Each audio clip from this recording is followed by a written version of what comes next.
Oh,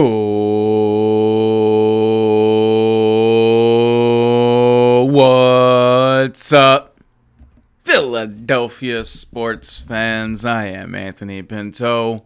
Welcome to the War Room. We are War Room Philly. How's everyone doing out there in the room of chat? It's another banger. We've been off for a couple weeks. Thank you for allowing me to do so. In that absence, me and Jalen both took 2 weeks off, and lo and behold, the best possible argument for Jalen Hurts, the final nail in the coffin for Jalen Hurts to become the MVP. Who would have known? His value goes up in his absence. I mean, if seeing what this team looked like without Jalen Hurts wasn't proof that he's the MVP, I don't know what was, because honestly, I wasn't so surprised myself. Now look, if Patrick Mahomes wins it, Mahomes is elite. So I won't throw a fit. But, man, Hurts has got to finish top 2, minimum. I've never seen a player, his stock went up in his absence. Because there was a lot of knocks going against, it's the team. There's a lot of talent, which there is. It's the coaching staff, which the coaching staff is good, and that's a point of tonight's discussion. We'll get into that. So if you are pro or con for any of our coordinators, if you have a strong opinion one side or the other, tonight's a good show for that. So we'll talk a little bit of that just as a little teaser. But I have never seen where the quarterback goes down, and I was the leader of this ship. I was to everybody, you got 3 weeks, you need to win one. Gardner Minshew and the Eagles should be able to win, they should have been able to beat the Saints. They should have been able to beat, I'm drawing a blank, excuse me. It's always good to have a brain fart right up the beginning of the show. The Cowboys. Now, the Cowboys are a formidable foe, but in that game, they should have been able to beat them. Through the flow of the game, the Eagles should have been, able to beat the Cowboys. 4 turnovers against the Cowboys proved to be their downfall in that game. The Saints, it just seemed like everyone assumed that they were going to win. The Josh Sweat injury obviously was, I don't want to say it took the wind out of the building, but it got quiet there. And while I'm talking injuries, I could only imagine what the people who were at that game in Cincinnati, I could only imagine what they, because we've all talked about it. Keith and I were at the game, and Jamie, we've all talked, to see Sweat laying motionless face down on the ground was pretty, it wasn't a pleasant sight as a human being. I don't even want to think about the worst injury that happened later on in the day. And of course it is uplifting to see the state that Damar Hamlin's in. I would be remiss if I didn't bring that up. Of course, and if in lieu of asking for subscriptions and things like that, I'd prefer them to go to one of 2 channels today. If you have a Prime sub, don't use it here. Use it here next month. Head on over, and it's in the background right now. Head on over to Games Done Quick and drop them your Prime sub, or any sub. That subscription goes to the Prevent Cancer Foundation, and if you have any extra money kind of lying around in your pocket, and if you haven't done it yet already, go ahead and if instead of dropping donations here, drop them to Damar Hamlin's charity. And if you can go to facebook.com/WarRoomPhilly, You can find the link to his charity foundation. So yeah, that's tonight. Don't drop the bills here. Drop it elsewhere. So that's the best way I could ask for that. But yeah, back to it, and in that game, I just getting back to my original point there. I was at the forefront of, well, honestly, Hurts could take the whole season off. Not the whole season, the rest of the season off, because you only need one game, and you might not be able to beat the Giants, but you can definitely beat the Saints with Gardner Minshew. And Gardner Minshew showed, quite frankly, why Gardner Minshew is a backup. Gardner Minshew may have solidified his place as a Philadelphia Eagle with that Saints performance, because the Cowboys one was good, but you look at that game and you're like, oh, the Eagles offense scored 34, but the Eagles offense didn't score 34.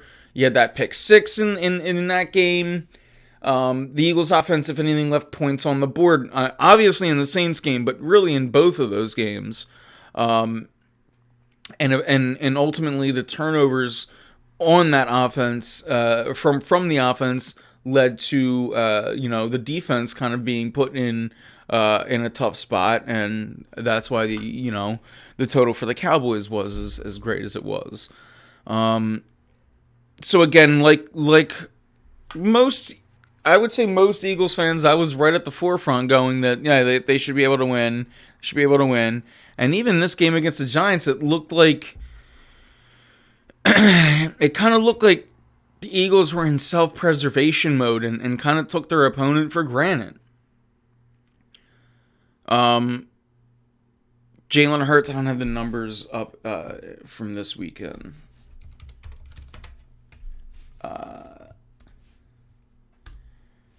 Hurts didn't have his greatest of passing days. 20 for 35, 229.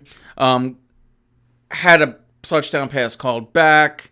Had the he then forced kind of it felt like he really forced it was very un-Jalen like, but he forced that pass right after that penalty was the interception.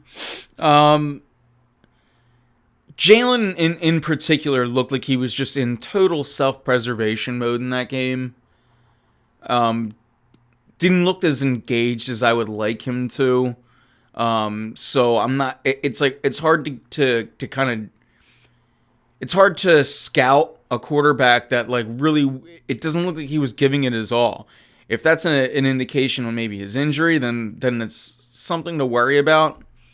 But again, I'm not necessarily worried about this injury, especially with the week off. I think you go into the playoffs looking mighty, mighty fine, and you go into the playoffs where we're looking at a docket of teams that, and I've said this literally since preseason, the NFC just doesn't seem so daunting to me. They just don't. And when you look at the matchups that are kind of presented this week, it's you're not necessarily shaking and quaking in your boots over these teams. You're not necessarily look, it's not that they're rollovers, but it's we'll go through it one by one. I see Joe in chat. I'm concerned about Lane Johnson. Their record without him is very poor. Lane Johnson, by the way, is probably a Hall of Famer in the making. I'm concerned if Lane is going to be kind of coming in and out. I'm concerned if he is out. If he's in there, though, I'm not concerned. But I agree, Joe. Like I said, he's a Hall of Famer. So with him not in the game, and I even said it during the Saints game, I said, man, does Lane Johnson really make this much of a difference? And I didn't mean that I meant it literally as a question, because I think it might be, the answer to that might be yes. He's that goddamn good.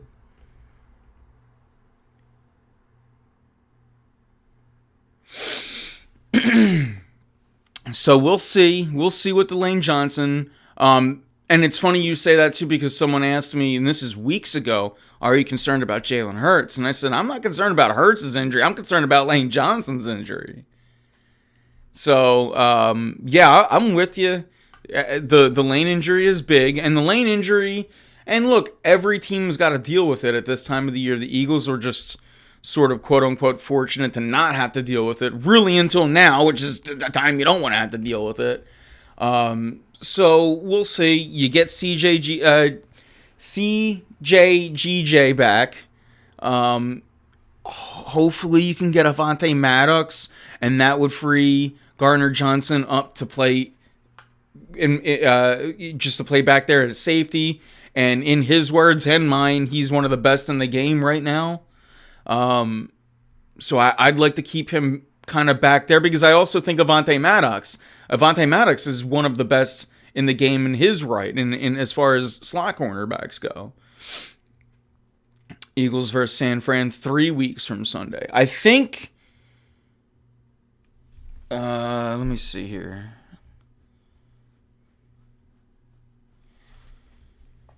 So then that would mean that the Vikings and Niners win, and then I guess that would mean the Cowboys win.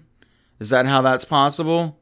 Or is it in 2 weeks? Yeah, now if you're talking next opponent, yeah, I agree. I think, look, and we were going to talk about this, and Joe, before we start going back, let me get into my more updated thoughts on San Fran before we start going back and forth. Let's ease into that, because I have some things up, and a matter of fact, if you want, I started looking around a little bit. So we'll talk about San Fran. We'll go kind of individually how we see these games moving forward, because we don't know who the Eagles are playing right now. So right now, as Eagles fans, what are we doing? We're focusing on A, our team's play, and B, who's next. So in my opinion, one of the easier games to pick this week is this one right here, San Francisco versus the Seahawks. I think it's the 49ers day and night. Geno Smith is a trash quarterback. NFC title game. Okay, so the NFC title game, yeah, that would be 3 weeks. I'm not... I didn't do a ton of my... Yeah, no, I guess... Yeah, if they're this... Yeah, you're right. So if... Yeah, that could definitely happen. Yeah, I got you. No matter who comes in next Sunday is getting smoked. So yeah, we'll get into that. I think one of the easier games to pick this week is this one right here, the Niners and Seahawks. I don't really think the Seahawks stand a chance, to be honest with you. I think they're going to get exposed. Jaguars, Chargers. This game is going to maybe be the most interesting game of the weekend. I don't know who wins this game. I'm rooting for the Jags. That's all I can say. It's tough, though. Probably lean Chargers. Dolphins, Bills. I think this one's going to be close until it's not. I think at some point, third and a half, maybe even fourth quarter, that's when the Bills will start to prove their dominance. But hat tip to the Dolphins for either way. I'm not Nostradamus. I'm not just going to write any playoff team out. But either way, hat tip to the Dolphins for a very, very good season. And again, we'll be moving into, speaking of good seasons and hat tips. Hat tip to the Giants. Very good season. I see the Vikings winning this game. I think the Giants are a very trendy pick. And, I understand why. Why people are hopping on the Giants bandwagon is simply because they don't believe in the Vikings. They don't believe in Kirk Cousins.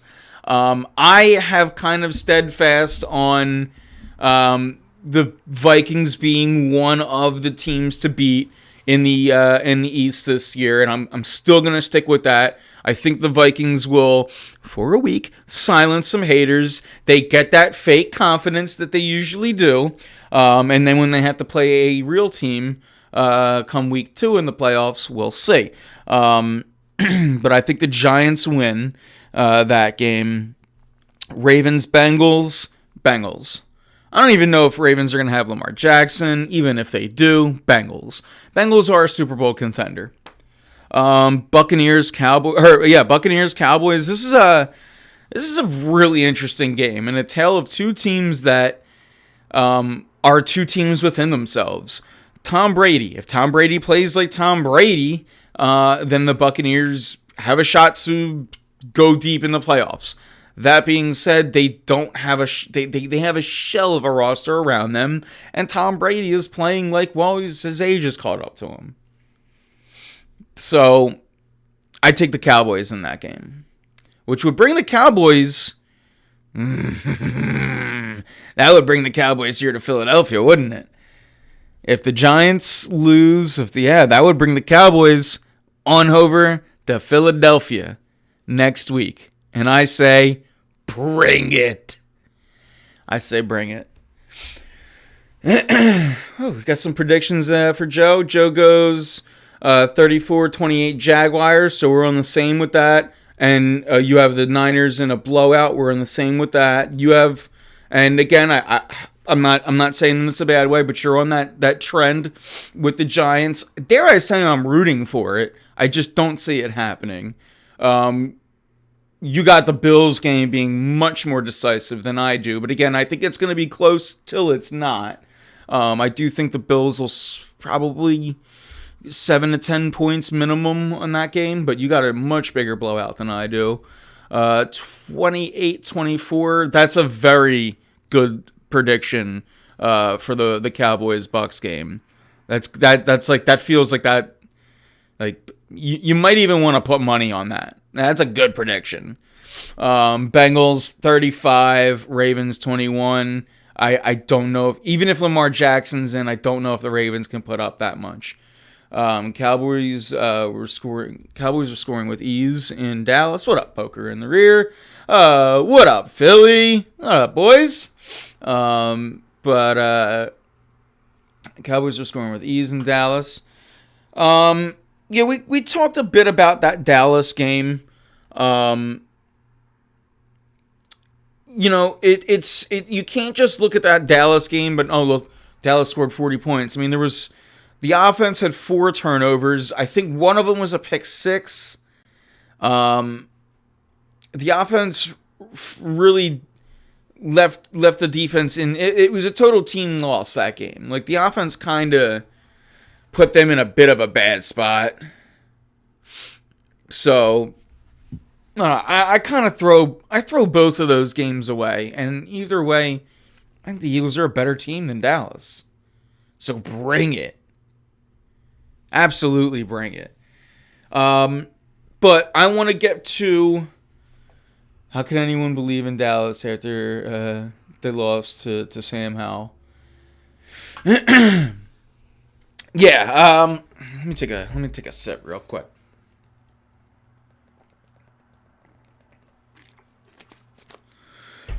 Of course, I have a drinking problem.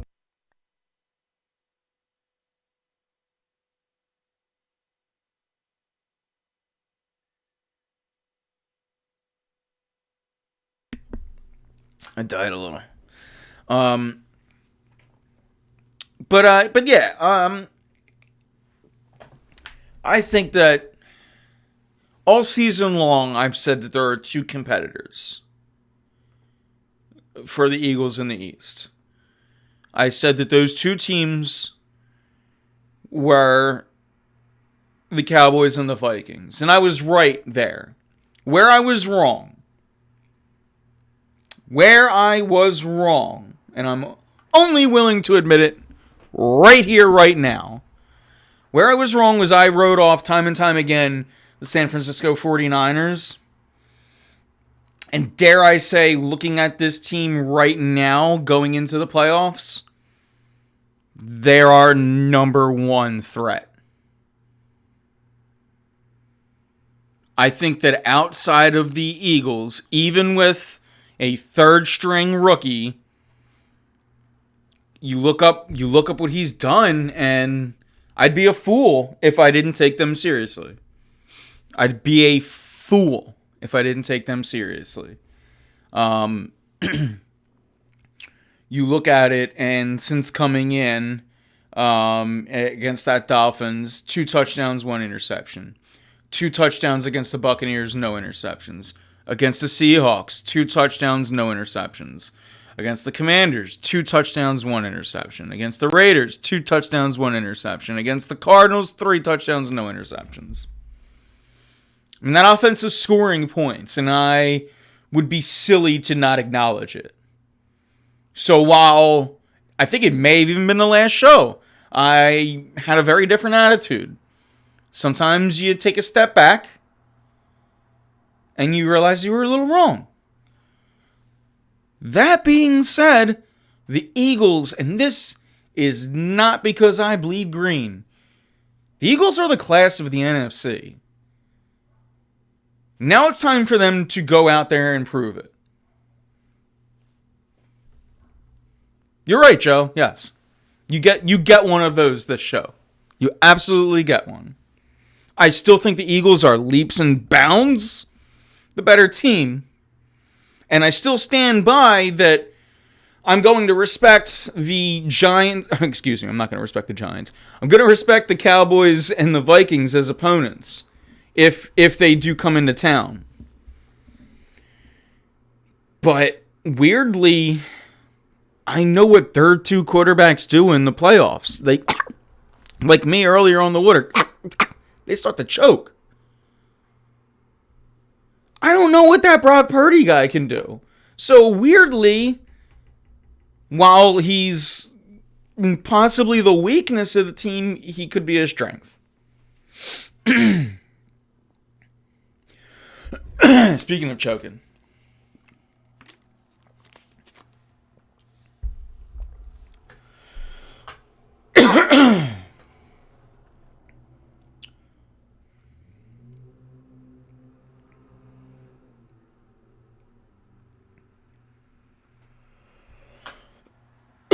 Sorry, I'm catching up on chat, and then I'm also trying to work through this little hiccup that I got. Nick Bosa scares me, absolutely. Washington beat the Eagles and the Cowboys. They could have beaten. No, they couldn't.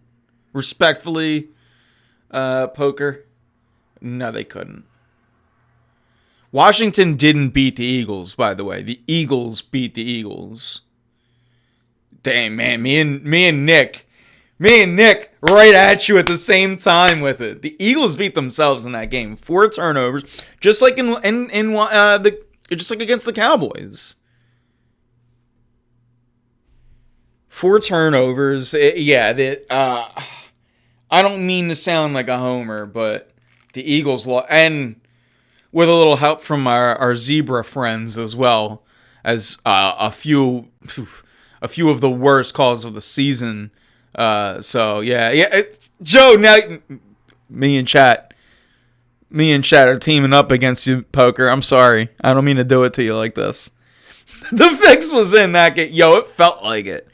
It felt like it. And honestly, I'm almost a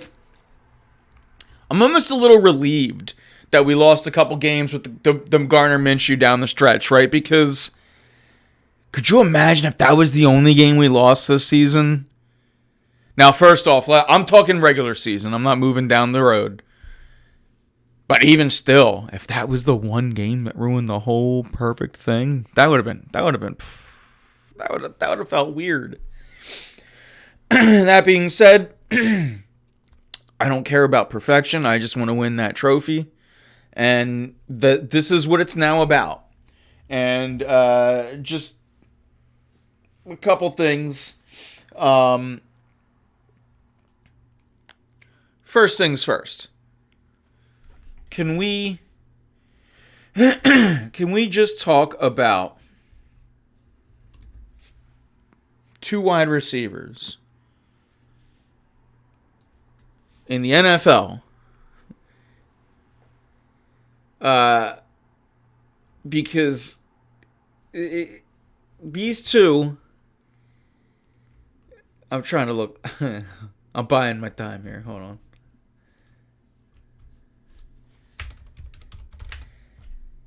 It has been so long since the Eagles not only had one good wide receiver, but A.J. Brown and Devontae Smith. I mean, does it get better than this? I don't use this lightly, but when I see A.J. Brown, it gives me T.O. vibes. I never thought I would say something like that in my life. But you have it, and A.J. Brown, 88 catches, 4 yards shy of 1,500 yards receiving, and 11 touchdowns. Devontae Smith, 95 yards, or 95 catches, 196, again, 4 yards short of 1,200, 7 touchdowns.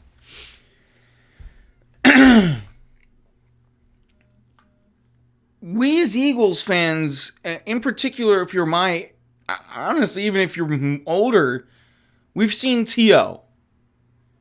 Around that, it's been nothing until you go back to Carmichael. The wide receiver position for this team historically has been bad. You had one run where we called them like the baby aces or 1A, 1B with Macklin and Jackson. Even that was kind of a short-lived run. And I remember the big theme was, yeah, they're not a true one. They're not a true one. We got 2 true ones. I just had to get that off my chest before I went back into the show. I just needed a little appreciation moment for those 2.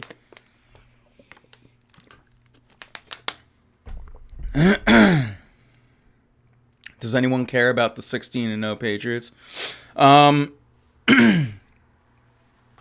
I mean they.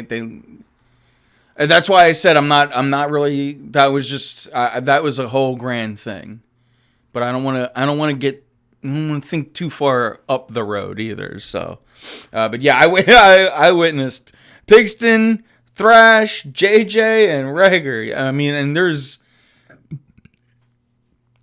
names more forgettable in between all of those. That's the crazy thing. There's names laced in between those. The 3rd round pick from Oregon under Chip Kelly. He was here and there. Like there's Mac Hollins. Mac Hollins is popping up every now and then for the Raiders. That's been driving me nuts. Doyle Green Beckham. That's another Chip Kelly era one. That was a guy that I thought was going to be. He was the 6'5" dude, right? That's why I will never look at a guy's combine again and go, oh, we got to get him. Because I did that once for Dorial Green Beckham, and I'll never do it again.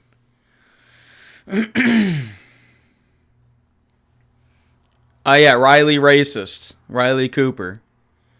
Kevin Curtis. He was good, yeah. Kevin Curtis, he was the one that I busted out once a year, my Westbrook jersey.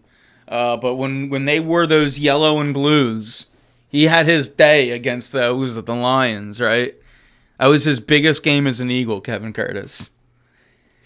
And Kevin Curtis is one of the wide receiver names we look back on more fondly. That is how terrible this town has been at wide receiver. Oh, the yellow and blue jerseys, it is, God, it's ugly. But I will wear it once a year, every year, until it doesn't fit me anymore. I busted it out around Thanksgiving this year. Jason Avant, best hands on the team, even though me and Greg used to argue about Jason Avant all the time. Best hands on the team. Even though he dropped one a game. Best hands on the team. Russ coming in with, again, 3 names. None of them good, right? But in history for Eagles, these are all... We would take this. We would take Fred X. We would take Antonio Freeman on the back end of his career. Golden Tate. Avant wasn't terrible. But what pissed me off about Avant was everyone said, best hands on the team. And anytime he dropped one, I wanted to kill myself. Speaking of killing people, Dante Stallworth. You can't get a segue better than that. You can't get one. You could probably get a lot more appropriate.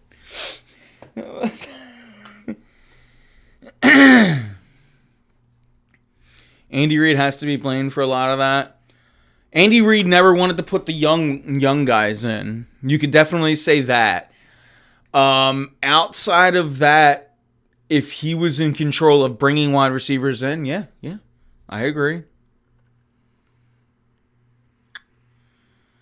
The McNabb thing, that really, your evidence there is the TO thing, but I don't know. I don't know that McNabb is the entire reason why you never bring anyone in. But we digress. There's a lot more to talk about tonight's show. We don't have to keep going all the way into the back. But by all means, if you guys want to just make tonight's the show where we throw random wide receiver names like Greg and I used to do. Remember, I don't know, Joe, you might be... I don't know if we did this on air. Greg and I used to do this when we worked... Shout out to the Town Deli. We used to do this back at the Town Deli where we'd play the name game. And sometimes it'd be like, all right, well, wide receivers. And then it would be like Reger. Reger. Oh, that's the double R, so that's reverse. So then it would go, you would switch sides. If Flavel was playing and we had 3 people, then you switch the rotation. Every now and then we'd have like 3 or 4 people getting involved in the game. But you would just say a name, and then it would be like, all right, Devontae Smith. I think the rules were, all right, so now the last word of Smith is H. The next name has to begin with an H. So, like, we could start the wide receiver, like, if you just want to make this a game that you play throughout, I'll start it off Devontae Smith. Someone can play the game, it's got to be an H. Hank Basket, there you go. The next person would now have to be a T. So, like, I could think of one real quick. But, like, if you guys want to keep playing that as just, like, a game within yourselves, just you know, by all means, you could play the Town Deli name game. And this is how Greg and I, and it's really how the War Room started, was because of games like that. A guy I want to talk trash about is Embiid. Oh, not talk trash about. I'm sorry. I don't know why I read that so wrong as I did. A guy I want to talk about is Embiid. He's so bleeping special. We should not be taking him for granted. Absolutely, Joe. Not only should we not be taking him for granted, but we should be, as an organization, doing every fucking thing that we can to put him into the NBA Finals. Everything. And the fact that they have not pushed their chips all in, just ever. Last year, you knew after the Harden trade you needed a bench. You went into those playoffs with no bench. This year, you still need shooting.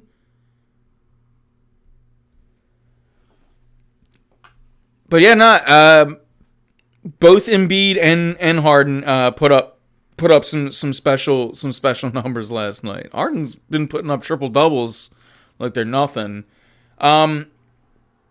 Me personally, I'm starting to treat the Sixers like I have done with Flyers teams in the past, where I had expectations, where it's like, I'm going to watch, right? Because in particular, and you just mentioned him in chat, Joe, James Harden is a player that, for lack of a better term, I've hated on throughout his career. Now that he's here in Philly, I've jumped ship, complete 180. I'm a fanboy.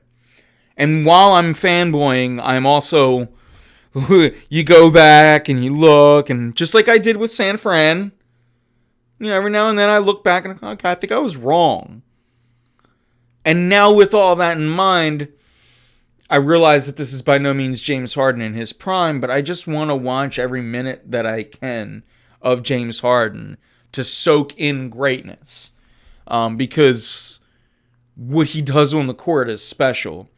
And the fact that you have a guy like him, and the fact that you have a guy like Joel Embiid on the same team, and you are not shredding the NBA, is a little frustrating. It's a little frustrating. So, the Sixers gotta stop with this toe half in. I've said all I could say about Doc Rivers. So I try not to make every show about him either, because it's like, he's here. We know that. So all I can ask is for him to be the best version of himself. But again, when you're coming up on almost a full year of having Harden and Embiid together, and I still don't see those two functioning in a fully special offense. It drives me nuts a bit. So, we'll get more into the Sixers throughout the year. Tonight's show, honestly, it was supposed to be Phillies and Eagles. We haven't even mentioned the Phillies trade. That's on me. We will talk a little bit about that. But, I mean, by all means, let's talk Sixers. Especially because they've been low-key rolling. And maybe it's not so low-key, it's just the way I've been treating them. Now, this is my annual week off from sports. As you guys can see, Games Done Quick is on in the background. I am sacrificing it all by missing the Pokemon Yellow run right now. Because all I want to be doing right now is playing Pokemon while watching Pokemon. I'm on that, me and Jamal Williams, we on that energy together. I just want to be playing Pokemon. Me and Jamal Williams, we're tight. But like, all I want to be doing right now is watching Pokemon and playing Pokemon. But instead, I'm doing the best damn thing in the world, and I'm talking to you, chat. So I don't want to sound ungrateful, by the way. You guys know all I really want to be doing is talking to you guys. What if I started playing Pokemon on the chat? Sixers Boston Eastern Conference Final. Joe, I want nothing more for you to be right. Phillies bullpen is looking pretty solid. It sure is. It sure is. And I guess that's no better time than ever to bring up. Let me pull up the officials. Excuse me. I'm all sorts of stuffed up today.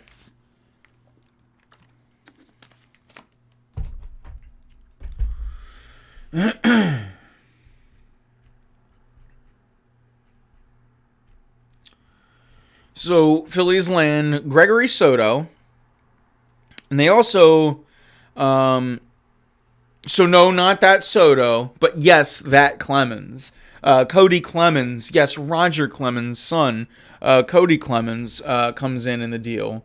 And of course, exit Nick Maton, exit Matt Vierling. Fan favorites, by all means. Fan favorites. That being said,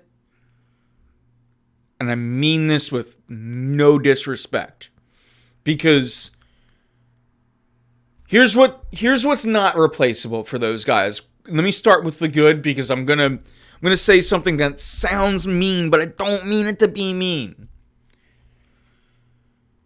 Nick Maton and Matt Vierling, irreplaceable as far as team chemistry goes.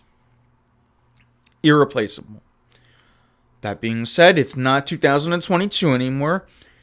That team, while they will always live in our hearts, ultimately they did not get the job done.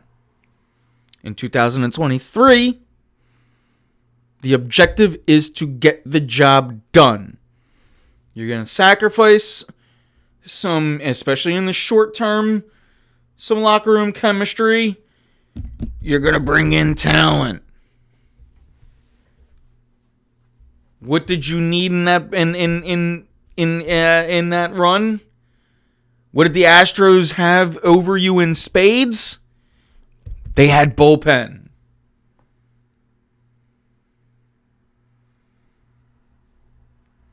Soto adds another layer, another dimension to that bullpen. And getting bullpen help is the hardest. It's like cornerbacks in the NFL.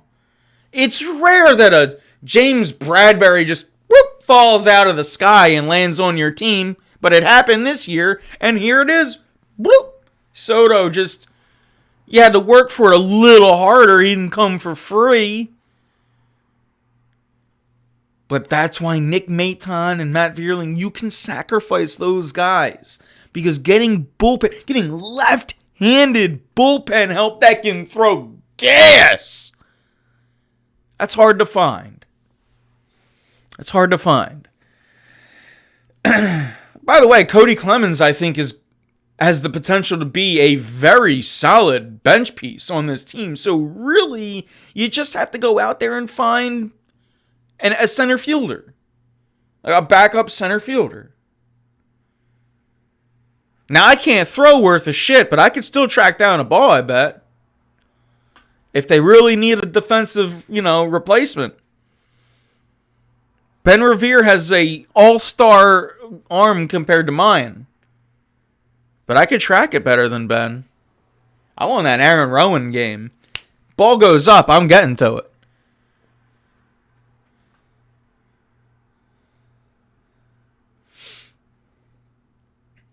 My birthday was yesterday, but all I want is, it looked like that it ended.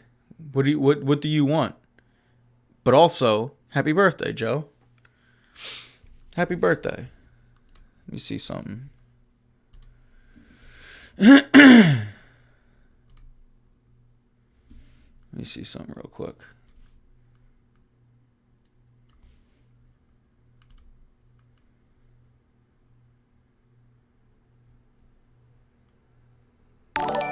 There we go. There's a birthday gift from me. Thanks, Joe. Get you a little subscription. Go ahead and pop down those emotes in chat. And don't sleep on it. We're still working on. I'm gonna start getting some new emotes very, very soon. I've seen that things have changed on Twitch. We are updated. We're due for some new ones. Next week I'll be muted. Nah, you know how it is. And I would have given you, even if this was last week, you said it was your birthday, I still would have gifted you the sub. But yeah. And again, we don't need the subs this month to our site. If you have Twitch Prime, anything like that, go to Games Done Quick, and please give them the sub. If you sub to them this month, it goes to the Prevent Cancer Foundation. That's what I got going on in the background. Right after the show, hop on in. Maybe we catch the end of Pokemon together. I have a feeling. Yeah, that run's estimate's got 10 minutes. They're gonna go under estimate because they're speed runners. So he's got about 5 minutes. I don't think this show's got a little bit longer than 5 minutes left in it. So we'll miss the end of the Pokemon run. But actually, I can't remember what's on the schedule after that one, because this is all I was looking up to. But yeah, this deal, as far as the Phillies go, it's a win. It's like an easy dub. So I'm excited for it. I think I saw someone said something about the rotation. Something about solidify the rotation. Which I would say they kind of have too. You'll probably do a 6-man rotation with, I don't want to get any names wrong.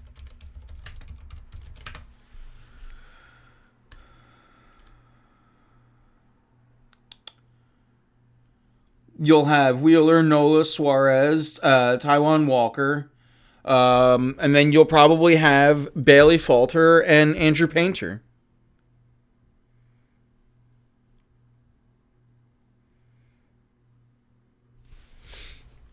So I would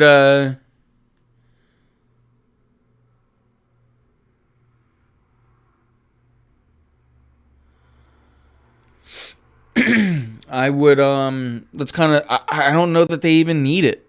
Maybe just I would go maybe a veteran on the cheat. And if you don't want to use Falter, but I want a 6-man rotation this year. I want a 6-man rotation this year. I know that sounds a bit bizarre, but Nola and Wheeler gassed towards the end of last year. They're going to have the shortest offseason out of any other pitchers in the majors. Andrew Painter, it'll be his first season professionally pitching.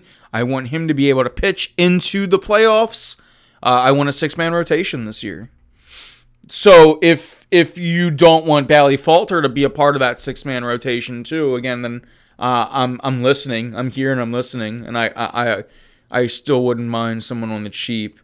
Bauer, I mean, yeah, I'm not getting into that.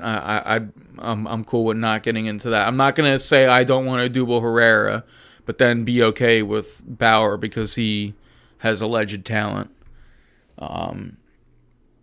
But yeah, as far as the Phillies go, that was a nice little Phillies conversation here in January. God, I love it. I love the baseballs back in this town. Oh, I love it, chat. But let's get back to some football real quick. We'll wrap it up with a little bit more Eagles talk, and then we can get the hell on out of here. So if there's anything else, too, we can kind of free flow from here on out. I've hit most of my notes, and I'm going to hit on my last note. See if I can read it through my shattered lens. My glass, my phone is completely shattered. I got 2 broken phones. The only one that's working now is the one that's screen is in 1,000 million pieces. Fun life. If you guys, you know what? Maybe screw charity. If you guys want to donate to me, go ahead and hit that PayPal.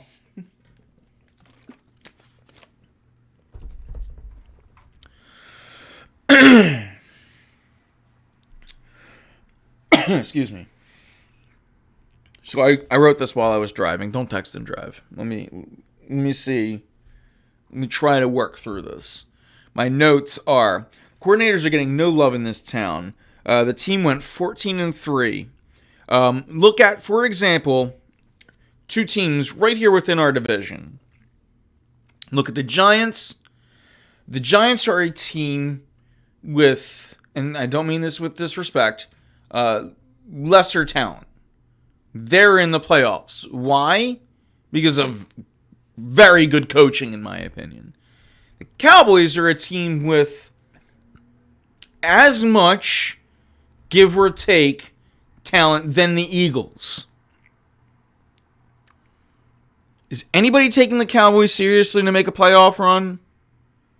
No. Why? Coaching. Is anyone taking the Eagles serious to make a playoff run? Abso-fucking-lutely they are. You know why? Because they got talent. You know why? Because they got coaching. And that's not just Nick Sirianni. I'm sorry, but this hate for Jonathan Gannon in this town is ludicrous. He doesn't pressure enough. I'm sorry, did this team not just have 70 sacks, the second most in NFL history? I'm sorry. Maybe they don't need to be fucking blitzing enough because they're sacking the quarterback with just their line. Are you kidding me?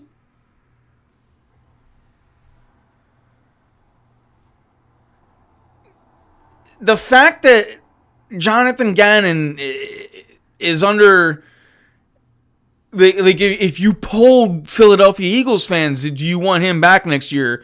I think it would be close to 70% would say no. And I don't know why. If you're going off of last year, well, you're in the past. Because this defense this year has been lights out.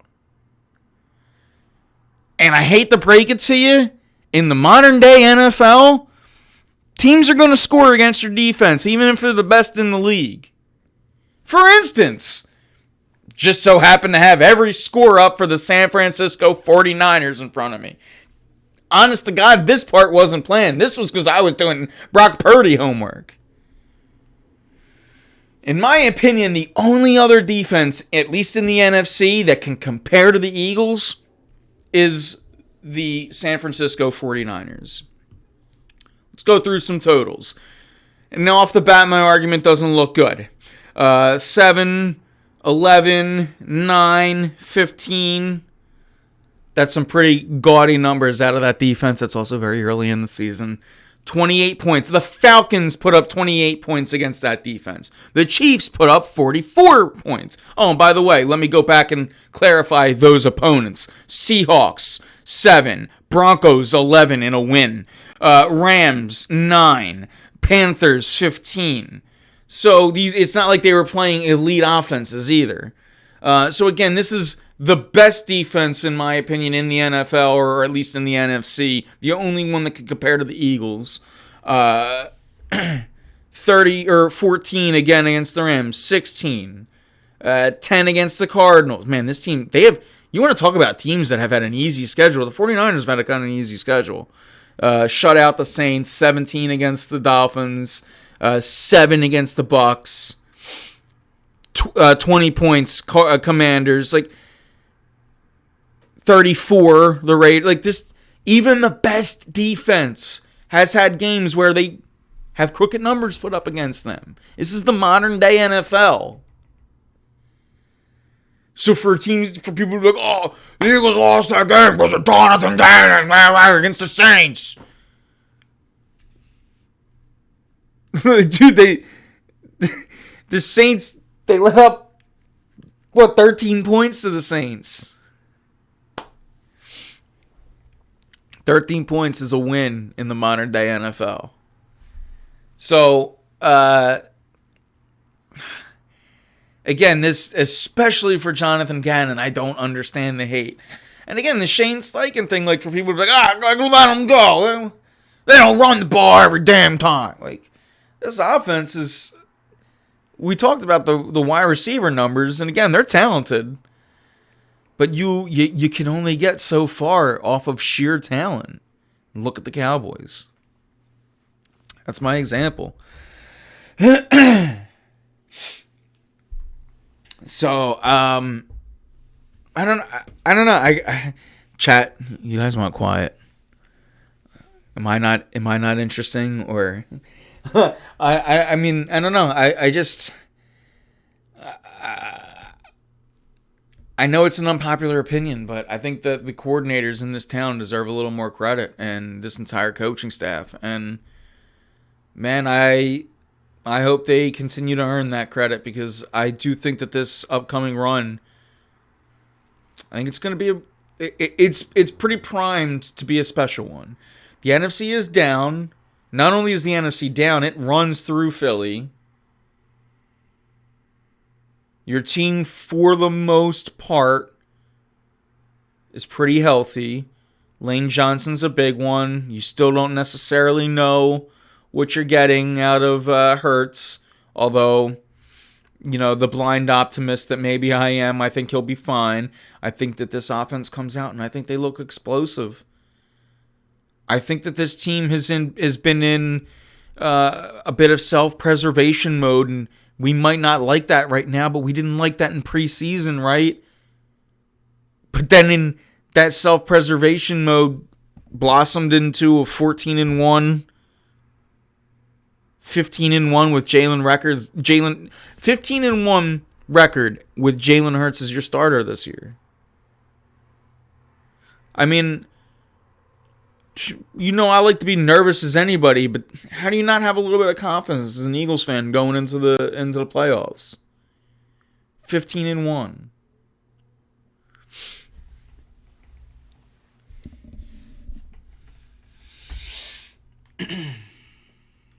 So yeah, that's pretty much all I got tonight. If there's anything else as far as you guys go, by all means, bring in the final thoughts. My final thoughts are, I see this thing going down. I think the Eagles, they might even get to beat the Cowboys on the road to this whole thing, but I really do think that this stage is set, that, in a few weeks we'll be talking about the Eagles hosting an NFC championship game here at home. And it starts getting nutty around that time, that's what I say. But, right now it's, you got to kind of attack the bye week, as Nick Sirianni says, and, hopefully this team gets after it. They get healthy in all the right places, and, come next week, we're gonna know our opponent next show. So we'll be breaking that down one by one. Maybe the Phillies got another move up their sleeve. We'll be talking about that all. And if there's no Phillies move next week, we'll talk some Sixers as well. So the Sixers will be the side team. But you guys know we're gonna kind of put the blinders on. And it's going to be pretty Eagles heavy, especially on the solo shows. Although I'm told I should have a Kevin Christian in tow next week. So we'll have Kevin Christian on, and with Kevin Christian comes a whole lot of NFL talk, and dare I say, we'll at least talk some hockey if we don't talk Flyers.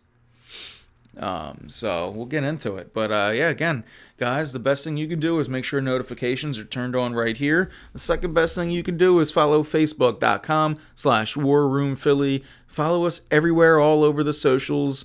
YouTube, if you're watching us on YouTube, do that. Twitch, if you're watching us, make sure you follow us on YouTube. Hit that subscribe button on YouTube. Make it so that we get War Room Philly a thing on YouTube as well. So yeah.